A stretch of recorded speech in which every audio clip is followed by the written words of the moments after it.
Hi hello ಎಲ್ಲರಿಗೂ ನಮಸ್ಕಾರ welcome to our channel ಸಂಗೀತ ಮಂಜುನಾಥ್.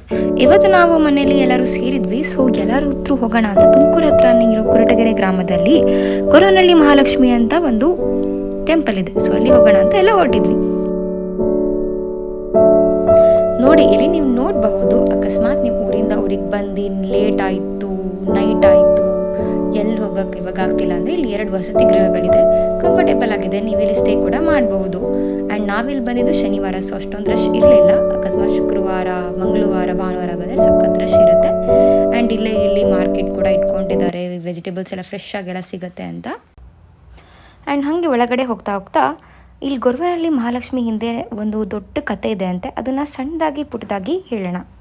ಏನಂದರೆ ಇಲ್ಲಿ ಒಬ್ಬ ಅಬ್ಬಯ್ಯ ಅಂತ ಇದ್ದನಂತೆ, ಸಣ್ಣ ಹುಡುಗ ಇದ್ದನಂತೆ. ಅವನು ಹೊಲದಲ್ಲಿ ಎಲ್ಲ ಕೆಲಸ ಮಾಡಿಕೊಂಡು ಬರಬೇಕಿದ್ರೆ ಎಲ್ಲ ಕೆಲಸ ಮುಗಿಸಿ ಹೊಳೆಯಲ್ಲಿ ಕೈ ತೊಳೆಯೋಣ ಅಂತ ಹೋಗ್ತಿದ್ನಂತೆ. ಅವಾಗೇನೋ ನದಿಯಲ್ಲಿ ಏನೋ ಗುಳು ಅಂತ ಸೌಂಡ್ ಆಯ್ತಂತೆ. ಏನೋ ಸೌಂಡ್ ಆಯ್ತಲ್ಲ ಅಂತ ನೋಡಿದ್ರೆ ಒಂದು ಅಶರೀರವಾಣಿ, ಮಗು ನನ್ನ ಕರ್ಕೊಂಡು ಹೋಗ್ತೀಯಾ ಅಂತ ಕೇಳ್ತಂತೆ. ಅವನು ಇರು ನನ್ನ ತಾಯಿ ಕೇಳ್ಕೊಂಬರ್ತೀನಿ ಅಂತ ಹೋದ್ನಂತೆ. ಆಮೇಲೆ ಮಾರನೇ ದಿನಾನು ಇದೇ ಥರ ಸೌಂಡ್ ಆಯ್ತಂತೆ. ಅವನು ಅಯ್ಯೋ ನಾನು ನನ್ನ ತಾಯಿನ ಕೇಳೋದು ಮರ್ತೋಗ್ಬಿಟ್ಟೆ, ಇರು ನಾನು ನಾಳೆ ಕೇಳ್ಕೊಂಬರ್ತೀನಿ ಆಯಿತಾ ಅನ್ನಂತೆ. ಆಗ ಶರೀರವಾಣಿ ಒಂದು ಮಣ್ಣಿನ ಹಿಡಿ ನಾನು ನಿನ್ನ ಪಾಕೆಟ್ ಒಳಗೆ ಹಾಕ್ಕೊಂಡು ಹೋಗು, ಅವಾಗ ನಿಂಗೆ ನೆನಪ ಬರುತ್ತೆ ಅಂತ ಹೇಳ್ತಂತೆ. ಮಾರನೇ ದಿವಸ ಅವ್ನ ತಾಯಿಗೆ ಅವ್ನು ಕೇಳಿದಾಗ ಅವ್ನ ತಾಯಿ ಹೇಳಿದ್ರಂತೆ, ನೋಡು ನಿನ್ನ ದೆವ್ವ ಆದರೆ ಅಲ್ಲೇ ಇರು, ದೇವರಾದರೆ ಜೊತೆಗೆ ಬಾ ಅಂತ. ಆವಾಗ ಅವ್ನು ಹಾಗೆ ಹೋಗಿ ಕೇಳಿದಾಗ ಆ ದೇವರು ಅದೇ ಥರ ಗುಳುಗುಳು ಶಬ್ದ ಮಾಡಿ ಅಲ್ಲಿ ಶಂಖ, ಚಕ್ರ, ಗದೆ ಆಕಾರವಾಗಿರೋ ಒಂದು ಕಲ್ಲಲ್ಲೇ ಸೃಷ್ಟಿ ಆಯ್ತಂತೆ. ಅದೇ ಸೃಷ್ಟಿಯಾಗಿರೋ ಕಲ್ಲು ಇವಾಗ ನಮ್ಮ ಮೂರ್ತಿ ಹಿಂದೆ ಇರೋದು ನೋಡ್ತಿದ್ದೀವಲ್ಲ, ಅದೇ ಮೂಲ ದೇವರು. ಅದನ್ನೇ ಇವಾಗ ಪೂಜೆ ಮಾಡೋದು. ಅಬ್ಬಯ್ಯ ಮತ್ತು ಅಬ್ಬಯ್ಯ ಅವ್ರ ತಾಯಿ ಈ ಮೂರ್ತಿನ ಯಾವಾಗ ಪೂಜೆ ಮಾಡೋಕ್ಕೆ ಶುರು ಮಾಡಿದ್ರು ಅವ್ರ ಬಡತನ ಎಲ್ಲ ಮಾಯವಾಯ್ತಂತೆ. ಅವ್ರು ಚೆನ್ನಾಗಿ ಶ್ರೀಮಂತವಾದ್ರಂತೆ. ಅಲ್ಲಿ ಪೂಜೆ ಮಾಡಬೇಕಿದ್ರೆ ಒಂದು ಸಣ್ಣ ಬಟ್ಲಲ್ಲಿ ಅಲ್ಲಿ ಹಾಲು ಇಡ್ತಿದ್ರಂತೆ. ಅಲ್ಲಿ ಯಾವಾಗಲೂ ಒಂದು ಹಾವು ಬಂದು ಆ ಹಾಲೆಲ್ಲ ಕುಡ್ಕೊಂಡು ಹೋಗ್ತಿದ್ದಂತೆ. ಅದು ಹೋಗಿ ಅಲ್ಲೇ ಸಮೀಪದಲ್ಲಿರೋ ಹಲಸಿನ ಮರದ ಹತ್ರ ಹೋಗ್ತಿತ್ತಂತೆ. ಅಬ್ಬಯ್ಯ ಅಲ್ಲಿ ಪೂಜೆ ಮಾಡ್ತಾ ಅವನ ಧನ ಸಂಪತ್ತು ಎಲ್ಲ ಹೆಚ್ಚಾಯ್ತಂತೆ. ಅವನು ಹಾಗೆ ಎಲ್ಲರಿಗೂ ಬಡವರಿಗೆ ಅನ್ನದಾನ ಎಲ್ಲ ಶುರು ಮಾಡ್ಕೊಂಡು ಚೆನ್ನಾಗಿದ್ದಂತೆ. ಹೀಗೆ 5 ವರ್ಷ ಕಾಲ ಕಳೀತಂತೆ.